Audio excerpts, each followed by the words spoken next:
Эрхэм үзэгчдээ та бүхэнд шинэ он солигдох мөчид биднийг сонгон үзэж байгаад баярлалаа. Тэнгэр телевиз оны тойм хөтөлбөрөөр Тэнгэр форум үндэсний эрхцүүлэх өдөр гэсэн нэрийн дор хүрэхэд бэлэн болоод байна.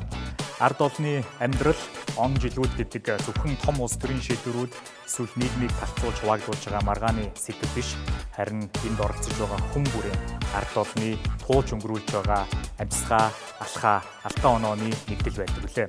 Сүүлийн жилүүдэд бидний дунд нэг зүйл чимээгүйхэн алга болж байгааг бид итгэл хэмээн тодорхойлсон.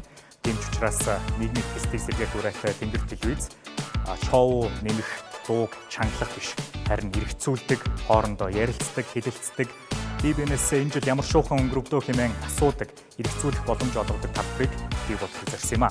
Энэ өдөр бид нийгмийн амьдралын гол тоглогчид, агаар сэлгэгчид, хэмнэл эвдэгчид болон ачаа үүрэгчдийг урьж биднээс 2025 онд сурсан зүйл 26 оноос хүлээх зүйлсүүдийн талаар ярилцахыг зорьсон.